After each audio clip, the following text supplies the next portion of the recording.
Достоинство. Достоинство гороскопа. Не знаете кто? На руки посмотрите. Посмотрите на руки.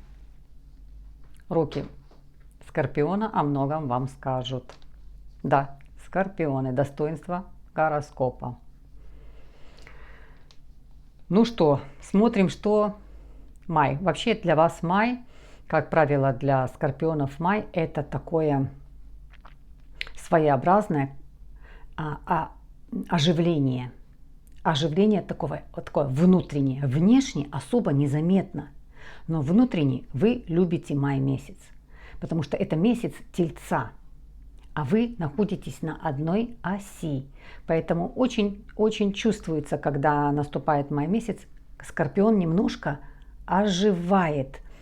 Так внутри какой-то делается подъем, но внутренний, внешне все равно остаетесь очень ровными и незаметно, что это какой-то, но внутри подъем у каждого Скорпиона происходит. Ну вот смотрите, что несет нам май месяц. И начнем, конечно, с вашего управителя, Марса. В этом случае в мае начнем с Марса. И Марс меняет позицию и заходит он в рак. Тут, то есть Марс становится таким осознанным, серьезным, спокойным, уверенным, то есть приобретает энергию скорпионию. Уже не Овен, а именно по Скорпиону. И эту энергию вы сразу моментально чувствуете. Энергия очень сбалансированная, немножко внизу. Это не скакать, это не сворачивать горы, а энергия продуманная. Поэкономить ее. Зачем ее тратить? Лучше я эту энергию поберегу. Вот такая энергия Марса, когда он находится в раке. Но энергия очень домашняя. Уюта хочется семейного, тепла хочется семейного, душевных разговоров, потому что находится ваш управитель в раке. Это где находится? Там, где душа, душевных каких-то откровений, душевных каких-то признаний. То есть сама энергия подталкивает на Скорпиона на немножко разговорчивость. Давай поговорим по душам в своем каком-то маленьком узком семейном кругу, атмосферном кругу, где нам есть есть о чем с тобой поговорить. Очень так вот душевно располагается Скорпион вот с этой марсовской энергией со своими детьми. Хочется как-то услышать, узнать, поговорить. И это все в диалоге. То, что для Скорпиона немножко выходит за его, то есть Скорпион идет на диалог. Поэтому, конечно, для Скорпиона атмосфера самого Марса, энергия самого Марса делает вам весь месяц. А эта энергия очень домашняя, очень семейная. Большой, огромный шанс для того, чтобы встретить в этот момент, встретить своего человека, кто еще в поиске. Потому что здесь настолько все, казалось бы, Марс в воде, то есть в раке, но это душа. Поэтому у Скорпиона душа немножко становится такой мягкой, расслабленной. Да, не совсем это заметно внешне по Скорпиону, но тем не менее вот такие вот чувства Скорпион испытывает. Ну, посмотрим Меркурий. Меркурий и Венера, потому что Меркурий и Венера тоже будут делать атмосферу месяца. Так как меняют и Меркурий, и Венера меняют свой транзит, они переходят в другой знак. Находились они в Тельце, и Меркурий, и Венера. Сейчас и Меркурий, и Венера переходят в Близнецы. Настолько хорошо и Меркурию там, потому что он идет к себе домой. Он идет к своим детям, он идет к своим родным, он идет в свой дом. И Меркурий здесь будет ясный, четкий, легкий, открытый. Информация поступает, достоверная информация поступает доступным способом. А Венеру близнецы всегда ждут с распростертыми руками. И Венера туда с удовольствием идет, потому что она может себя, она здесь востребована, ею могут воспользоваться, ее понимают здесь Венеру, ее применяют здесь Венеру. Как это отражается для вас? И Меркурий, и Венера будут находиться у вас в 8 секторе, в вашем секторе. Вот это все, что я описала, это для вас абсолютно 100% работает. Вы точно так же ждете вот эту Венеру, а Венера сама по себе, находясь в Близнецах, она легкая, она отзывается. С ней очень хорошо, с этой Венерой, и разговаривать, и договариваться, и заметить, и увидеть, и проявить, и сказать об этом, и заявить про это. Так же, как и Меркурий. То есть, да, скорпионы становятся более разговорчивыми, более контактными. Интересно, скорпиона слово сильное. В 8 секторе у вас появляется Меркурий. Слово какое? Наисильнейшее слово. Хочется скорпиона слышать. Иногда даже, когда молчит, хочется слышать. Поэтому, но здесь сама энергия Меркурия: говори, излагай что-то. Ты интересен, ты немногословен, но каждое твое слово хочется послушать. Это вот так вот скорпион будет себя чувствовать и захочет выходить на какой-то диалог. Ну и, конечно, атмосфера, если так вот совсем примитивно сказать, вот эта атмосфера влюбленности и любви, она в мае месяце для скорпионов очень актуальна, потому что задействован 8 дом. Это ваш дом, это всегда что-то связанное с какими-то судебными разбирательствами, то есть со справедливостью. И это всегда связано с большими сильными чувствами.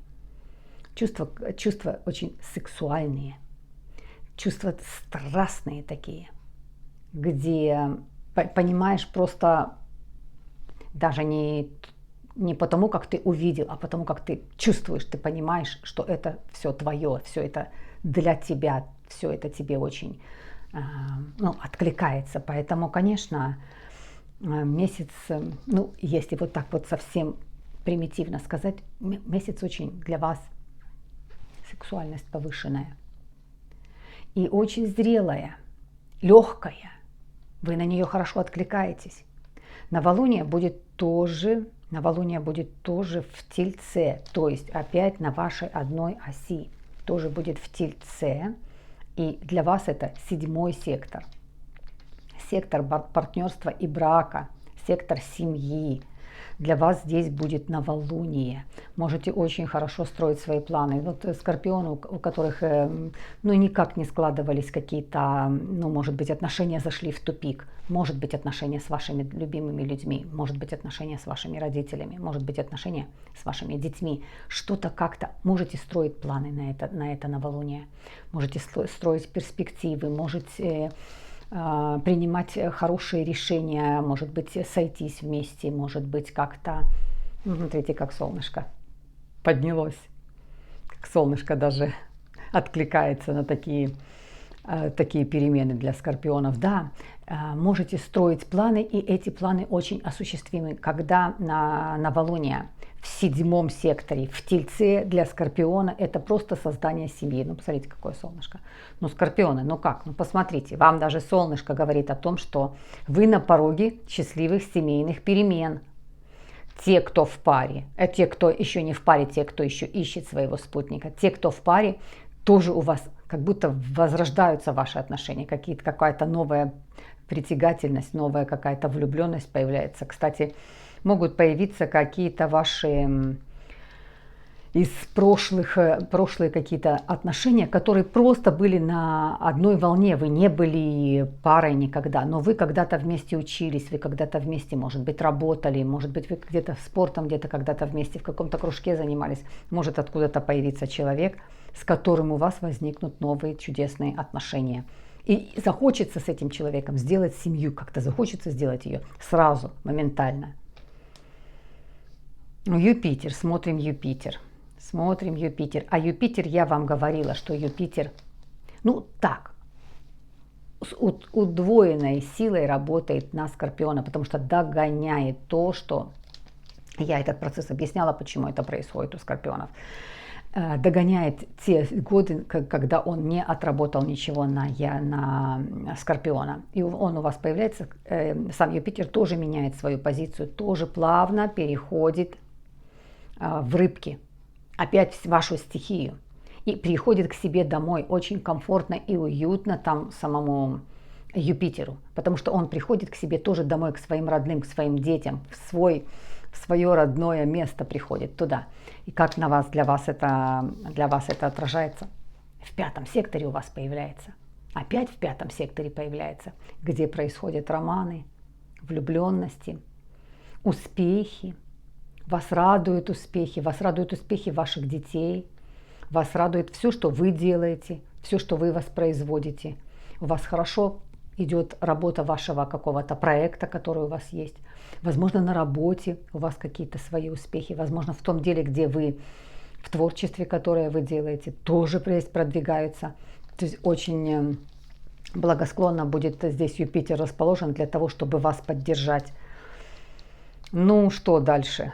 Ну, смотрим, конечно, Сатурн. Сатурн идет в ретроградное движение. Ну, Сатурн идет в ретроградное движение, немножко действия его. Ну-ка, вернись назад, все еще раз просмотри. Ты построил себе планы, у тебя были свои планы. Вычеркни, что ты там сделал. А может быть, ты упустил что-то, может, тебе что-то дописать надо, а может, тебе что-то доделать надо. Сатурн хочет немножко загнать опять в какие-то, в случае у Скорпиона, загнать туда, где Скорпион был. Но это уже не работает, это уже так не будет.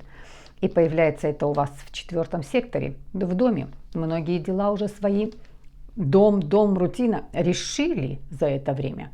Но, тем не менее, вернуться, переделать, доделать что-то. Может быть, кто-то затеял маленький ремонт, не закончил, или сделал комнату, а надо еще одну комнату сделать.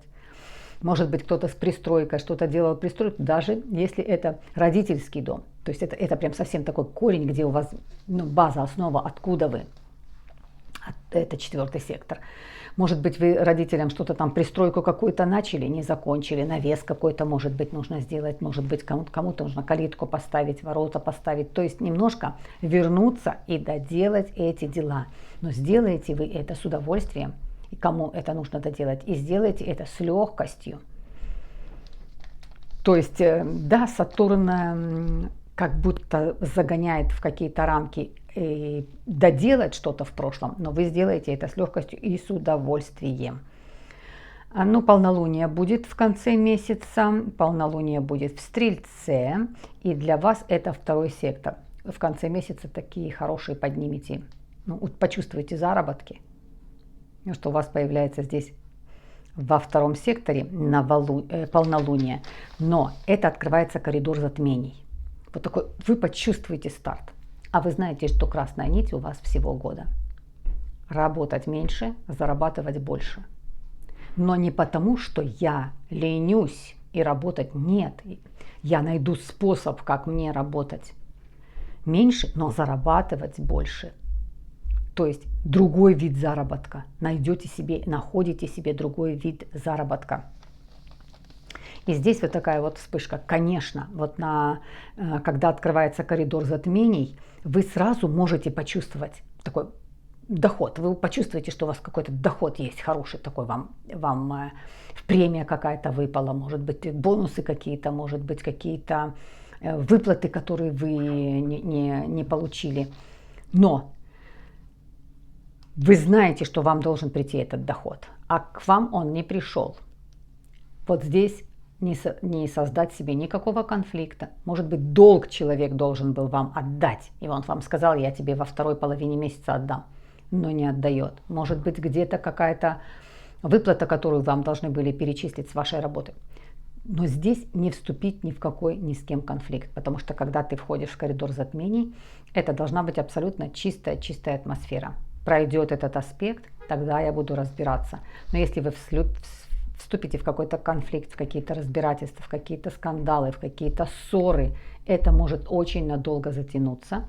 решаться вопрос будет очень сложно, и вы не избавитесь от этого, а то еще и годами привяжется. Поэтому лучше никаких ссор, никаких спор, никаких выяснений. Вот на сегодня что пришло? Пришло, это будет в конце месяца. Со всем этим я разберусь чуть-чуть попозже. Ну, вот такая атмосфера месяца. Конечно, в течение месяца немножко сделаю, два будет аспекта, которые будут делать квадратуру, и как они себя будут вести, поговорим в самом мае, когда начнутся какие-то движения с Плутоном. Кстати, видите, привет вам передает. Ну, кто не знает, кто новенький, это Плутон, бобер, жужа, привет вам передает. Любит своих скорпионов. Так вот такой вот месяц, ну, в течение мая. Еще я там сделаю какие-то видео, которые будут немножко обостряться, там пару ситуаций, которые делают квадратуру. Сам Сатурн будет делать квадратуру, Лилит еще как-то себя так будет проявлять, захочет себя проявить. Ну, а в основном, если, ну, вот так просто вот подвести итог, если так вот одним каким-то предложением сказать, внутри, ну, бабочки какие-то такие, что-то внутри так поднимается. Да, еще Скорпион все равно в позиции переждать, в позиции подождать, но внутри уже чувствуете, что-то такое вот происходит, где хочется свои эмоции, свои чувства вылить на свет, показать их.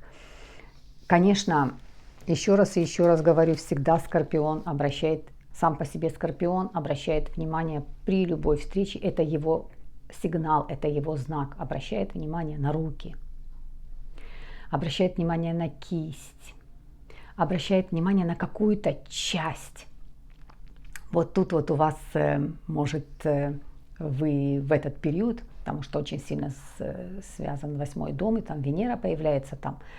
Вот в этот период очень сильно можете увидеть вот это то, что у вас вызовет такую красоту, такую бурю эмоций внутри. Вы можете этот какой-то свой вот любимый кусочек чего-то, у каждого свое, но, как правило, Скорпион обращает на что-то, где-то шрам, какой-то шрам, который вот такой вот вызывает такое внутреннее ощущение, когда тебя это заводит. То есть большая есть возможность вот увидеть как-то своего человека по вот таким признакам. Ну, а самый большой подарок, смотрите, Меркурий появляется тоже у вас в восьмом секторе, он появляется в прекрасном месте, он в Близнецах, ему там комфортно, хорошо. Для вас это 8-й сектор, то есть он появляется для вас там, где ваш дом, у вас в доме как будто бы появляется. Конечно, большой подарок для Скорпиона это влюбиться в мозги. Вот чтобы так зацепила тебя не другая твоя сторона, а вот этот вот самая сильная влюбленность у Скорпиона – это влюбиться в мозг. Ну и еще у пару знаков есть кто. Самая сильная зацепка – это зацепиться именно за мозг, когда ты видишь, о чем человек говорит, что он излагает.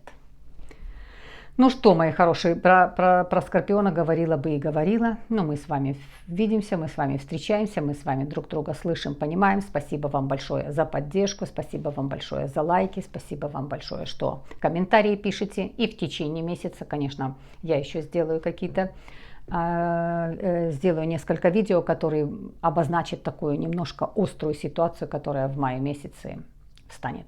Но вы всегда знаете, мне даже вам говорить не надо. Все, что происходит в жизни, все, что приносит жизнь, все зависит от того, как ты это все сам на все это смотришь. Если ты себе создаешь тревогу, если ты себе создаешь панику, если ты себе создаешь страх, ты это все получаешь. Скорпионы это знают как нельзя лучше. На вас отражается просто как в зеркало. Как будто вот вы смотрите, и вам отскакивает. Смотрите страх, отскакивает страх. Смотрите, чувствуете опасность, идет опасность.